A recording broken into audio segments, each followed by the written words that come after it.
కైలాష్నాథ్ గారు, మనం చూస్తున్నాం మీరు శ్వేతపత్రం విడుదల చేశారు, దానికి కౌంటర్గా శ్వేతపత్రం విడుదల చేశారు మాజీ మంత్రి బీఆర్ఎస్ వర్కింగ్ ప్రెసిడెంట్ కేటీఆర్. మేము 9 ఏళ్లలో 50 లక్షల కోట్ల సంపదను సృష్టించాము. ఇది తిరోగమనమా పురోగమనమా? ఇది తిరోగమనమా పురోగమనమా అడుగుతున్నారు. సతీష్ గారు ఒక మాట మనవి చేస్తా ఉన్నా. 9.5 సంవత్సరాల తర్వాత ప్రభుత్వం బదలాయింపైన తర్వాత ఇప్పుడు మీరే గాని మేమే గాని ఒక కార్యాలయం ఇతరులకు అమ్మినప్పుడు గానీ లేదా కార్యాలయం షేర్లో ఇంకో దాంట్లో బదిలీ అయినప్పుడు దాంట్లో ఉన్న లెక్కలు కానీ దాంట్లో ఉన్నటువంటి బ్యాంకు రుణాలే కానీ దాని ద్వారా వచ్చే ఆదాయ వ్యయాలే కానీ దాని ద్వారా వచ్చే ఉద్యోగాలే కానీ దాని ద్వారా రాష్ట్రానికి వచ్చేటువంటి ప్రతిష్ట గురించి మనం ఎవరైనా చెప్పుకుంటాం. ఇప్పుడు ఒక ఇల్లు కొంటున్నాం, మనం ఇల్లు కొంటున్నప్పుడు ఒక ఆయన దగ్గర 5 కోట్లకు కొన్నప్పుడు బ్యాంకు లోన్ ఎంత ఉంది, దీని వచ్చే రెంట్ ఎంత, మనకున్నటువంటి ఆదాయాలు ఎంత, దానికి వచ్చేటువంటి పోయేది ఎంత, ఇవన్నీ చూసుకుంటాం. దానివల్ల గుమ్మడికాయలు దొంగవాలంటే భుజాలు తడుపుకోవాల్సినటువంటి అవసరం లేదు. ఎందుకంటూ నీ మాట అంటే ఇప్పుడు ఆస్తుల కల్పన అంటే అనేక మంది సామాన్యుల దగ్గర మీరు భూములని 1000 ఎకరాలు సేకరించి అది పేదవాళ్ళ దగ్గర 5 లక్షలకు తీసుకున్నారు. మార్కెట్ ధర నీకు 2 కోట్లు 3 కోట్లు. నువ్వు ఆస్తుల కల్పన ఎట్లా చేసినట్టు? ఒక సెక్రటరేట్ గులగొట్టి ఇంకోటి కట్టడం వల్ల వందల వేల రూపాయల దుర్వినియోగమైంది. దానివల్ల కొత్తగా ఆస్తులు ఎట్లా సృష్టించబడతాయి? నేను ఏమంటున్నా, ఇవాళ ఒక ఆస్తి నువ్వు సృష్టించినవంటే తద్వారా లక్షలాది మందికి ఉపాధి కలగాలి, తద్వారా లక్షలాది కోట్ల రెవెన్యూ రాష్ట్రానికి రావాల్సినటువంటి అవసరం ఉంది. అది ఆస్తుల రూపకల్పన అంటారు తప్ప మీరు ఊకనే మసిమూసి మారడికాయ చేసి మీరు చేసినటువంటి తప్పులని కప్పిపుచ్చుకోవడానికి జరిగేటువంటి ప్రయత్నం తప్ప మరొకటి కాదు. ఇవాళ నిరుద్యోగ రేటు తీసుకోండి, మీరు దేశంలో ఎక్కడున్నాం మనం ఇవాళ రాష్ట్రంలో, దేశంలో మొత్తం 9వ స్థానంలో ఉన్నాం. ఆ తర్వాత బెల్ట్ షాపులు కానీ మద్యం షాపులు కానీ ప్రథమ స్థానంలో ఉన్నాం. మీరు సాధించింది ఏంటిది? సకల జనుల సర్వే అనేటువంటిది గతంలో ఈ ప్రభుత్వం చేసిందండి. 20 లక్షల దళిత కుటుంబాలు ఉంటే ఇందులో 16 లక్షల కుటుంబాలకు ఇంకా ఇండ్లు రాలేదు. 3 ఎకరాలు ఇస్తామన్నటువంటి 20 లక్షల కుటుంబాలలో 12,000 ఎకరాలు ఇచ్చినారు. మరి పేదరికమే లేకుంటే వాళ్ళ సంఖ్య ఎందుకు ఇంకా అట్లనే ఉంటది? మీరు ఆలోచన చేయాలి. పేదరికం తగ్గింది కాదు సార్. పెద్దవాడికి ఎదిగిండు బంజారాయిస్ లో ఉన్నవాడు, కిందవాడు ఇంకా అట్లనే ఉన్నాడు. కాబట్టి ఇంకా రేషన్ కార్డు కోసం దరఖాస్తులు వస్తున్నాయి, ఇంకా ఇండ్ల కోసం దరఖాస్తులు వస్తున్నాయి, ఇంకా 1,00,000 రూపాయలు 5 లక్షలు మీరు ఇచ్చే 10 లక్షల కోసమో ఆర్తనాదంతో ఎదురు చూస్తుండు. కానీ తెలంగాణ వచ్చిన తర్వాత మొత్తం మాయమైపోయింది. ఆ నాగార్జున సాగర్ మేమే కట్టినాం, తద్వారా లక్షల ఎకరాలు మేమే చేసినాం. నేను అడుగుతున్న ఒకటే, కాళేశ్వరం ద్వారా మీరు ఒక శ్వేతపత్రం తయారు చేశారు కదా, ఎన్ని టీఎంసీలు ఎత్తిపోసిండ్రు, ఎన్ని అవతలు పోసిండ్రు, దాని ద్వారా వచ్చినటువంటి ఆయకట్టు ఎంత, స్థిరీకరణ ఎంత అనేది ఒకసారి మీరు ఆలోచన చేస్తే 0 అంటే దీని మీద కూడా నిన్న కేటీఆర్ రెస్పాండ్ అయ్యారు. మేడిగడ్డ తప్పును సవరించాలి, ప్రాజెక్టును నిందించొద్దు, కాళేశ్వరంపై విచారణను బరాబర్ స్వాగతిస్తున్నామన్నారు. ఇంకా వాళ్ళు స్వాగతిస్తున్నప్పుడు ఇష్యూ ఎక్కడ ఉంటుంది? ప్రభుత్వం చట్టం గాని మీకు గాని మాకు గాని చుట్టం కాదు, చేయాల్సిన పని చేస్తుంది. రెండో విషయం, మీ ప్రాజెక్ట్ ఏమంటారంటే ప్రాజెక్ట్ ఉన్నటువంటి డొల్లతనం, తద్వారా వచ్చేటువంటి రైతుల లబ్ధే గాని విద్యుత్ అవసరాలే గాని ఏమన్నా తీరినయా? రెండోది, మీరు వేసేటువంటిది అన్ని కూడా విద్యుత్ సరఫరా తోటి ఎత్తిపోసే పథకాలు తప్ప గ్రావిటీ ద్వారానో ఫ్రీగానో వచ్చే కార్యక్రమాలు కాదు. అవి కూడా మాట్లాడదాం. కృష్ణ గారు ఒక్క మాట, లక్షలాది మంది నిరుద్యోగులు మళ్ళా రోడ్ల మీదకి ఎందుకు వస్తా ఉన్నారు? మీరు ఆలోచన చేయండి. మీరు బంగారు తెలంగాణ చేసి ఉంటే ఈ పరిస్థితులు వచ్చేవి కాదు కదా, మాకు అధికార మార్పిడి జరిగేది కాదు కదా. మీరు తప్పు చేసింది కాబట్టి దాన్ని చెప్పడం వల్ల నష్టం జరిగేది ఏం లేదు.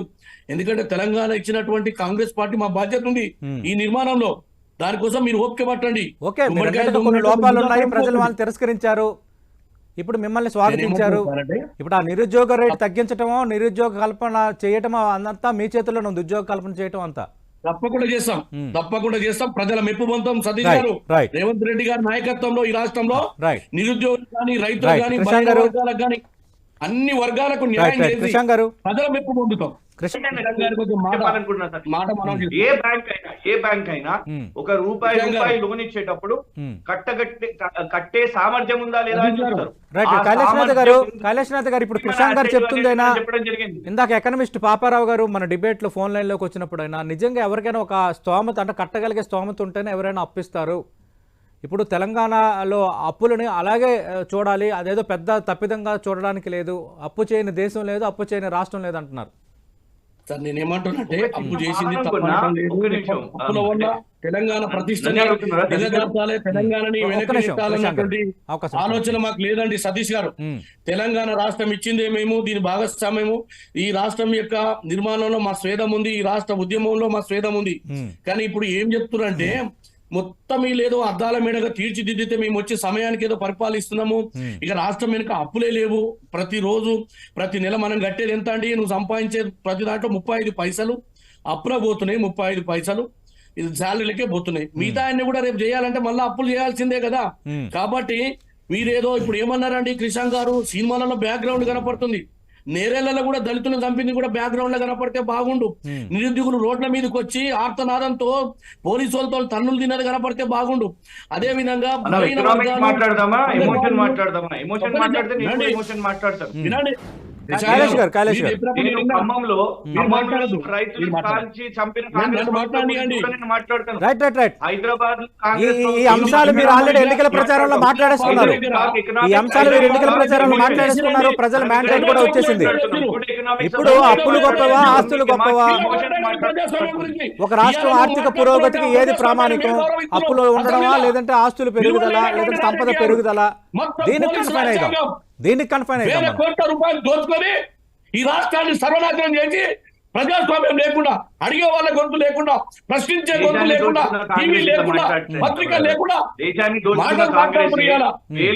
రాహుల్ గాంధీ గారు, సోనియా గాంధీ గారు మాట్లాడు, వాళ్ళ పార్టీ వాళ్ళు మాట్లాడితే ఎట్లా బ్రదర్? బ్రదర్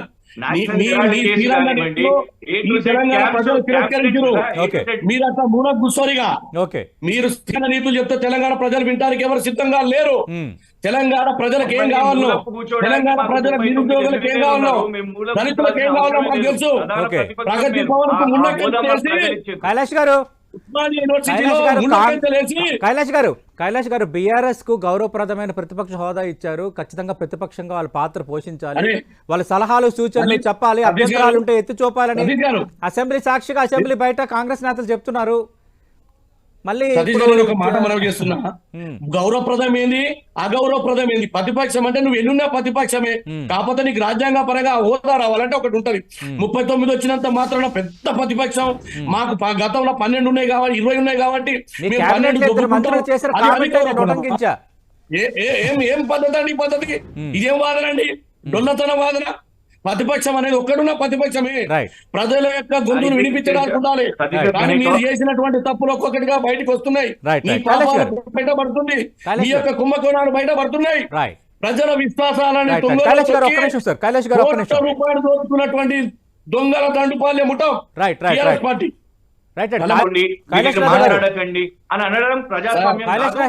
బీఆర్ఎస్ ను తిట్టండి, కేసీఆర్ పై బురద జల్లండి, కేటీఆర్ను నిందించండి, మాకేమీ అభ్యంతరం లేదు.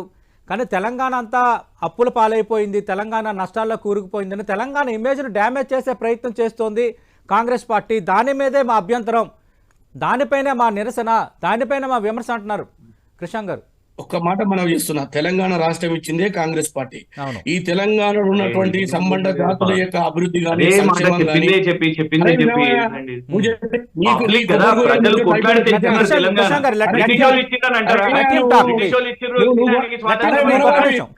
నేను అడుగుతున్నా,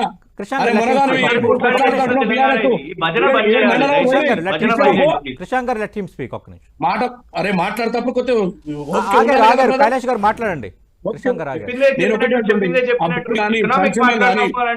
తెలంగాణ ప్రజల యొక్క ఆత్మగౌరవాన్ని, ప్రజాస్వామ్యాన్ని కాపాడేది కాంగ్రెస్ పార్టీ, రేవంత్ రెడ్డి నాయకత్వంలో కాంగ్రెస్ ప్రభుత్వం. గుమ్మడికాయ దొంగలు అంటే మీరు దెబ్బలు తడుచుకోకండి. మేము మాట్లాడింది కేవలం ఈ రాష్ట్రంలో వచ్చినటువంటి అప్పులే గాని, ఆదాయాలు వ్యయాల గురించి రాబోయే రోజుల్లో ప్రజలకు వివరించడం వల్ల మీకెందుకు భయము? మీరెందుకు దెబ్బలు తడుచుకుంటున్నారు? తెలంగాణ అనేది కేసీఆర్ కుటుంబాన్ని, కవితది, హరీష్ రావు అనుకోవట్లేమే. 4 కోట్ల ప్రజల యొక్క ఆస్తి. ఈ ఆస్తిని కాపాడాల్సినటువంటి కాపలా కుక్క ఉంటాను ఆయన అప్పుల కుప్ప చేసిండు. దొంగతనాలు జరిగినాయి, కుంభకోణాలు జరిగినాయి, దోపిడీ జరిగింది.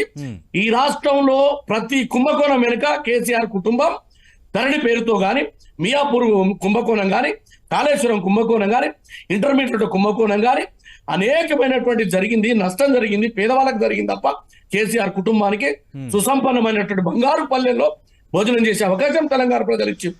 సొంత ఛానల్ పెట్టుకునే అవకాశం ఇచ్చిండ్రు. ప్రగతి భవన్ లో విలాసవంతమైనటువంటి మాంసంతో రోజు భోజనం చేసేటువంటి Okay. నీకు అవకాశం ఇచ్చింది తెలంగాణ ప్రజలు.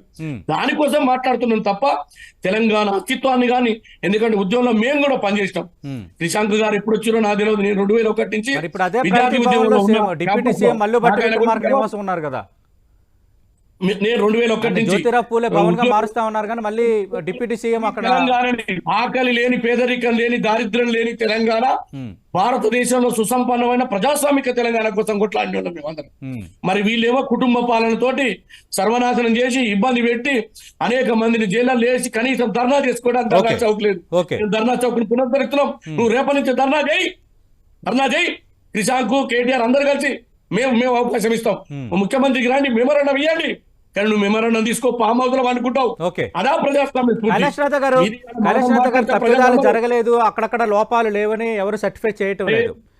అవి మీరు చెప్పారు, ప్రజలు విశ్వసించారు, కాంగ్రెస్ మీకు అధికారం ఇచ్చారు, అది కాదనటం లేదు. అయితే బీఆర్ఎస్ పెడుతున్న అభ్యంతరం ఏంటంటే ఎవరి మీద బురద జల్లండి కానీ తెలంగాణ రాష్ట్రం యొక్క ఇమేజ్ డ్యామేజ్ చేయొద్దు. మేమేమంటున్నాం, మేము కేసీఆర్ ని వ్యక్తిగతంగా, కేటీఆర్ ని, కవితని వ్యక్తిగతంగా తీసుకోవట్లేదు సార్. వాళ్ళకి ఇంగ్లీష్ వచ్చు, బాగా మాట్లాడుతుండొచ్చు.